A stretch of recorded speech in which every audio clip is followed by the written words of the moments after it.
Dārgā Stokholmas Latviešu skolas saime, audzēkņi, bijušie audzēkņi, skolotāji, vecāki.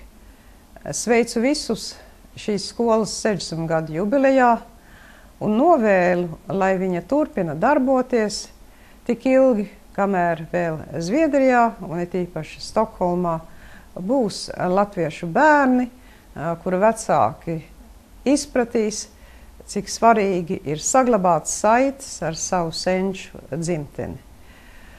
Daži, kas tagad dzīvo Zviedrijā, ir tur ieradušies nesen, citi jau varbūt vairākas paudzes ir atradušies šai zemē, taču saites ar Latviju visiem ir saglabāts, ja viņi vēl joprojām spēj runāt latviešu valodā un kaut mazumiņu ir iemācījušies par latviešu kultūras mantojumu.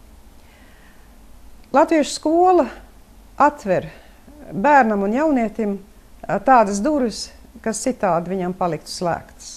Esmu tikusies ar ļoti daudziem, gan jauniem, gan netik jauniem ļaudīm dažādās pasaules malās, kas teica, cik ļoti viņi nožēlo to, ka vecāki viņiem bērnībā nepapūlējās viņus vest uz latviešu skolu.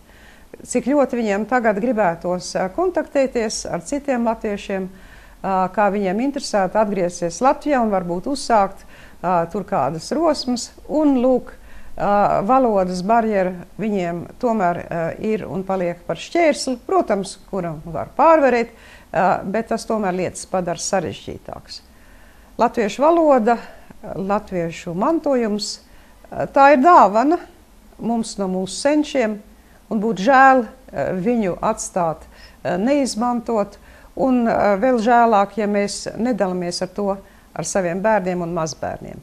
Mīļie bērni, vecāki, skolotāji, novēlu Stokholmas Latviešu skolai zelt un plaukt vēl ilgus gadus, tik ilgi, kamēr vien būs latvieši un latviešu izcelsmes ļaudis, kam interesēs paturēt atvērtas durvis uz savu latvietību un uz savu latvisko mantojumu. Lai jums visiem veicās! Priecīgus svētkus!